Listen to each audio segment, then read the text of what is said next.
आप लोगों का मैं आज गुजर देश चैरिटेबल ट्रस्ट की तरफ से आपका वेलकम करता हूं। मेरे साथ मेरे सीनियर वाइस चेयरमैन हैं अरशद अली चेची साहब। ये मेरे साथ काम कर रहे हैं हम लोग ट्रस्ट में। मास्टर हाशिम अली साहब हैं, ये हमारे ट्रस्ट के चेयरमैन रहे हैं पहले। सलीम मोहम्मद साहब हैं, ये रिटायर आईएएस ऑफिसर हैं और हमारे ट्रस्ट में ये मेंबर हैं। आप सब लोग जानते हैं कि गुजर देश चैरिटेबल ट्रस्ट एक रिनाउंड एनजीओ है नॉर्थ इंडिया की, जो पिछले 30 साल से गुजर बकरवालों के लिए काम कर रही है और ख़ासकर इनकी एजुकेशन के लिए, एजुकेशन की प्रमोशन के लिए काम कर रही है। और हमने जम्मू में छन्नी हिम्मत में आप जानते हैं कि बहुत बड़ा हमारा एक इंफ्रास्ट्रक्चर है इस ऑर्गेनाइजेशन का।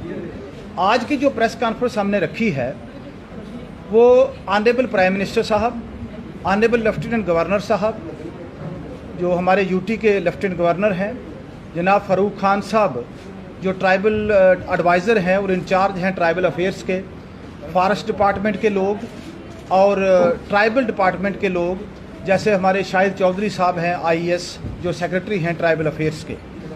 आप सब लोग जानते हैं कि 2006 में पार्लियामेंट ने एक एक्ट बनाया था जिसको शॉर्ट में कहते हैं फॉरेस्ट राइट एक्ट। ये फॉरेस्ट राइट एक्ट 2006 में लागू किया गया, लेकिन बदकिस्मती से ये एक्ट जम्मू कश्मीर में लागू नहीं हुआ।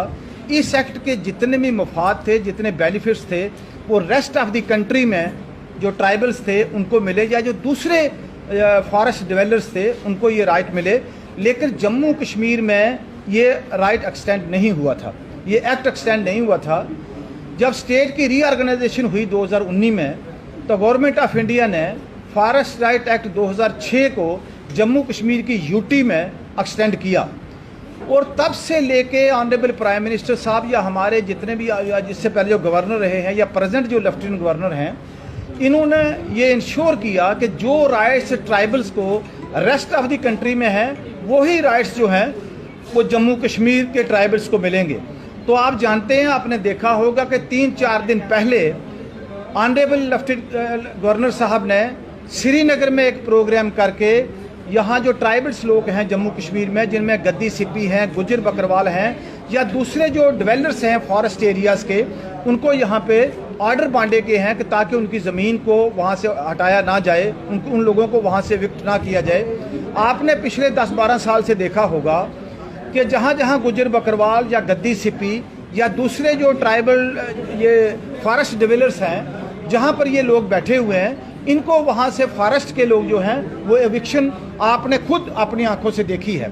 लेकिन इसका फ़ायदा जो लेफ्टिनेंट गवर्नर साहब ने ऑर्डर किया है या एक्ट इम्प्लीमेंट करने की जो कोशिश है, इससे ये हो गया है कि जो लोग सदियों से, जो महाराजाओं के टाइम से गुजर बकरवाल या दूसरे गद्दी सिप्पी या दूसरे ट्राइबल्स जो फॉरेस्ट पे डिपेंडेंट थे, जो फॉरेस्ट में ही उनका लाइवलीहुड था, चाहे उनके जानवर थे चाहे उनका परिवार था, तो हम यहाँ पर इकट्ठे हुए हैं कि फॉरेस्ट एक्ट के तहत जो स्टेट इसने जो यूटी ने जो ये इम्प्लीमेंटेशन स्टार्ट की है, उससे के लिए हम प्राइम मिनिस्टर साहब का, लेफ्टिनेंट गवर्नर साहब का, एडवाइज़र साहब का और जितने भी ऑफिसर हैं फॉरेस्ट डिपार्टमेंट के या ट्राइबल अफेयर डिपार्टमेंट के, उनका शुक्रिया अदा करने के लिए हमने आज यहाँ ये प्रेस कॉन्फ्रेंस रखी है। इसके साथ साथ मैं आप लोगों को ये बता देना चाहता हूँ कि ये बड़ी अच्छी बात है कि एलजी साहब ने हमारे लिए इसकी इम्प्लीमेंटेशन स्टार्ट कर दी है, लेकिन अभी भी हज़ारों की तादाद में एप्लीकेशन जो हैं वो ऑफिसरों के दफ्तरों में पड़ी हुई हैं, उनका अभी तक उन पर कोई एक्शन नहीं लिया गया। रेवेन्यू वालों ने जाके मौके पे उनको असिस्टेड नहीं किया गया लोगों को, ताकि मेजॉरिटी जो लोग हैं वो बेचारे गाँव के रहने वाले लोग हैं, इतने पढ़े लिखे नहीं हैं। फार्म भरने में उनको परेशानी आ रही है, रेवेन्यू रिकॉर्ड निकालने में उनको परेशानी आ रही है। लेकिन मुझे कल ही पता चला है कि लेफ्टिनेंट गवर्नर साहब ने इंस्ट्रक्शंस दी हैं तमाम ऑफिसर्स को कि 40 दिन के अंदर फॉरेस्ट एक्ट जो है इसको पूरी तरीके से जेके यूटी में लागू किया जाएगा। तो ये इसके बारे में सारी बातें थी जो हम कहना चाहते थे फॉरेस्ट एक्ट के मतलब। अब मैं गुजारिश करूंगा, मेरे सीनियर वाइस चेयरमैन हैं अरशद साहब, ये अपनी बात को रखें। अरशद साहब।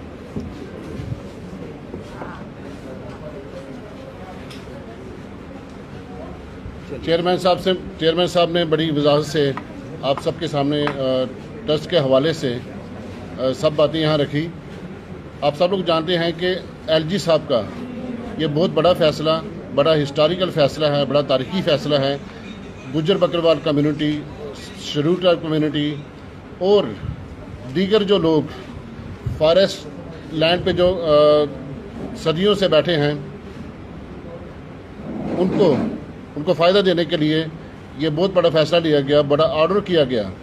क्योंकि बड़ी देर से हम लोग देख रहे थे कि हम स्पेशली जो लोग फॉरेस्ट में बैठे हुए हैं वो बड़ी सारी परेशानियों के शिकार थे, और इस ऑर्डर ने उन सब लोगों की, सब हमारे जितने भी लोग जो फॉरेस्ट में बैठे हुए हैं, चाहे वो शेड्यूल ट्राइब हैं या अदर कम्युनिटीज़ के लोग हैं, उन सब को इसका फ़ायदा मिलेगा और सब लोग इसका फ़ायदा